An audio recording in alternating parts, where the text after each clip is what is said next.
हाय everyone, myself doctor Sanjay Grahari. आज हम discuss करेंगे कफ सिरप के बारे में। जैसा कि हम जानते हैं,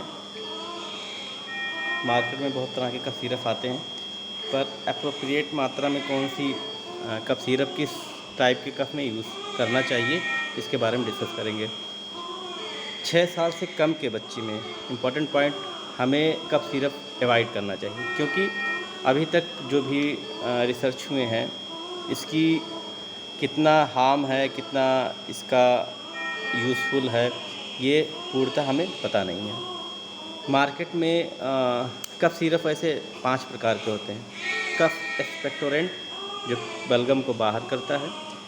कफ डिप्रेसेंट, जो कफ को डिप्रेस करता है सीनस एक्शन के थ्रू।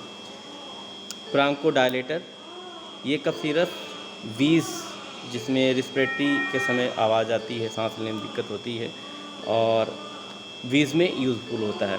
डिकंजेस्टेंट, रनिंग नोज़, ऐसे पेशेंटों में डिकंजेस्टेंट सिरप कफ सिरप काम करते हैं। और म्यूकोलिटिक, यदि किसी को बलगम आ रही है, थिक बलगम आ रही है, तो इसमें यूज़फुल है कफ।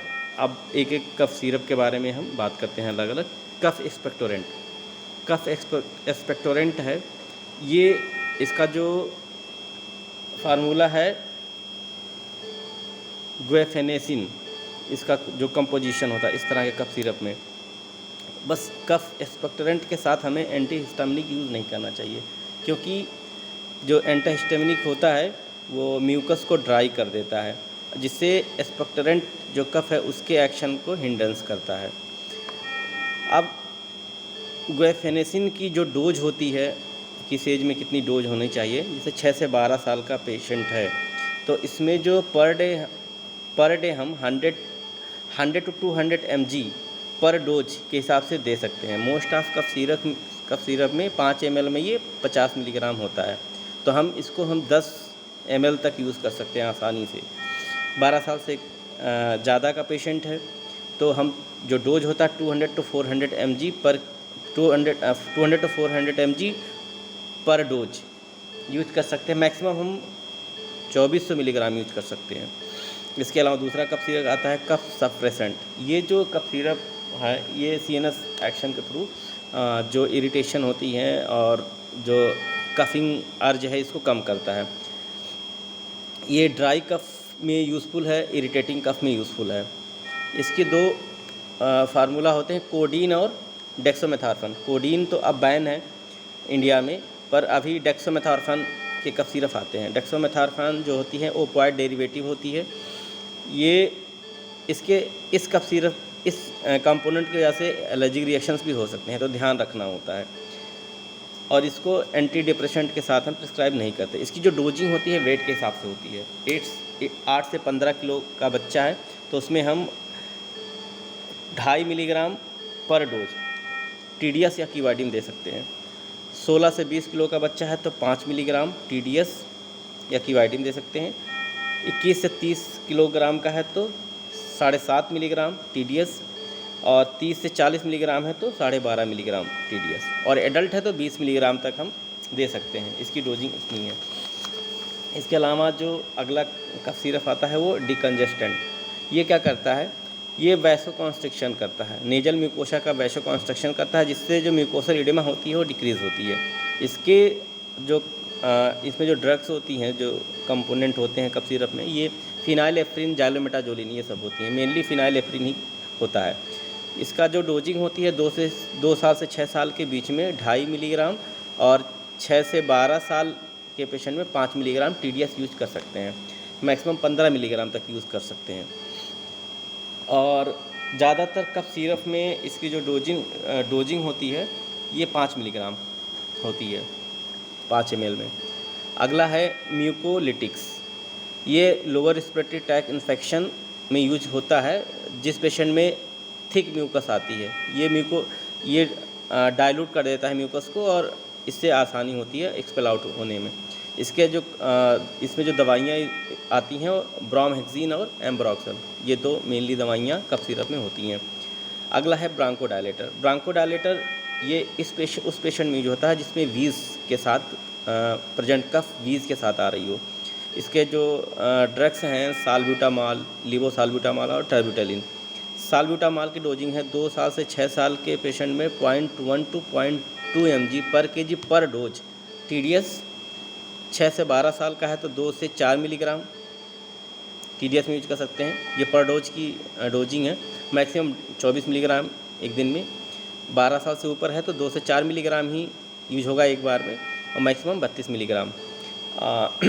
इसके अलावा टर्ब्यूटलिन 12 साल से कम का पेशेंट है तो 0.05 mg पर केजी पर डोज TDS में, और 12 साल से ऊपर है तो 2.5 मिलीग्राम हर 6 घंटे में। मैक्सिमम 7.5 मिलीग्राम यूज कर सकते हैं। टर्ब्यूटलिन की बात की जाए, टर्ब्यूटलिन मेनली जो डोजिंग होती है 5 ml में 1.5 मिलीग्राम होता है, तो इसको भी आसानी से हम 10 से 15 ml सिरप यूज कर सकते हैं, जिस कंपोजिशन में ये है एक बार में। और लीवोसाल्ब्यूटामॉल, इसकी जो डोजिंग होती है 0.2 mg पर केजी पर डोज TDS में यूज़ कर सकते हैं।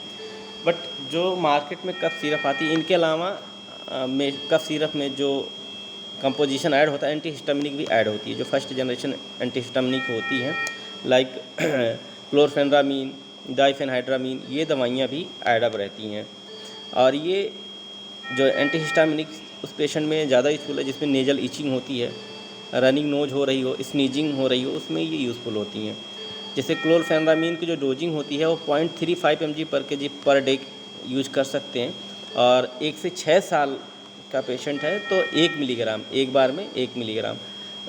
जो कफ सिरप आते हैं या ड्रॉप आते हैं उसमें जो है 2 मिलीग्राम 1 ml ड्रॉप में 2 मिलीग्राम, एक्स्ट्रा ड्रॉप आती है 1 ml में 2 मिलीग्राम होती है। तो 1 से 6 साल का पेशेंट है तो एक बार में 1 मिलीग्राम TDS या QID तक यूज कर सकते हैं। 6 से 12 साल है तो 2 मिलीग्राम TDS या QID यूज़ कर सकते हैं, और 12 साल से ऊपर है तो हम 4 मिलीग्राम TDS या QID यूज़ कर सकते हैं। डाइफेनहाइड्रामीन की डोज है 2 से 6 साल का है तो 6.25 mg TDS, और 6 से 12 साल है तो 12.5 mg TDS यूज़ कर सकते हैं। अब मार्केट में जो दवाइयाँ आती हैं, कफ सिरप आती हैं, पहले एक्सपेक्टोरेंट जो कफ सिरप आती हैं उसमें जो है ग्वेनेफेसिन, एम्ब्रोक्सल और टर्ब्यूटलिन या साल्ब्यूटामॉल, लीवोसाल्ब्यूटामॉल होता है। मेनली जो ग्वेनेफेसिन की डोज होती है 50 mg होती है, एम्ब्रोक्सल का 30 mg होती है, और टर्ब्यूटलिन की तो 1.5 mg होती है। इसी तरह लीवोसाल्ब्यूटामॉल की डोजिंग 1.2 समथिंग होती है, तो उसमें कंपोजिशन देखना होता है। ये जो है वेट कफ में, ये बलगम के साथ कफ यूज़ होता है तो उसमें यूज़ कर सकते हैं।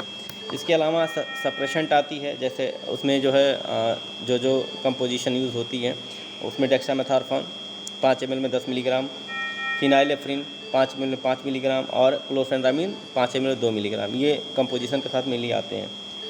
और अगला है डीकंजेस्टेंट, ये भी आती है। ये इसमें क्लोरफेनरामीन, फिनाइलेफ्रिन और कोई एनाल्जेसिक होती है। जैसे मैक्स्ट्रा ड्रॉप आती है, मैक्स्ट्रा ड्रॉप जो होती है उसमें 1 ml में क्लोरफेनरामीन जो होती है 2 मिलीग्राम होती है। इसके अलावा मैक्स्ट्रा पी आती है जिसमें पैरासीटामॉल 1 ml में 125 मिलीग्राम होती हैं। जैसे अभी एक ब्रांड चेरी कॉफ की बात करें तो चेरी कॉफ जो होती है, चेरी कॉफ सिरप जो आती है वो ड्राई कफ के लिए होती है। उसमें डेक्सामेथासोन होती है, फिनाइलेफ्रिन होती है, क्लोरफेनरामीन होती हैं, और चेरी कफ LS जो होती है वो लीवोसाल्ब्यूटामॉल के साथ आती है। और बाकी चेरी कफ जूनियर जो होता है उसमें जो है एडल्ट डोज का, जो ड्राई कफ में होता है एडल्ट डोज का हाफ डोज होता है, तो हम उसको 6 साल से नीचे के बच्चे में यूज़ कर सकते हैं। 5 ml TDS तक यूज़ कर सकते हैं। बाकी यदि और छोटा बच्चा है तो ड्रॉप के फॉर्म में जो मैक्स्ट्रा ड्रॉप आती है उसको यूज़ कर सकते हैं। अब बट कंपोजिशन देख लें कि कौन सा ड्राई कफ में यूज होना है और कौन सा वेट कफ में यूज होना है। Thank you.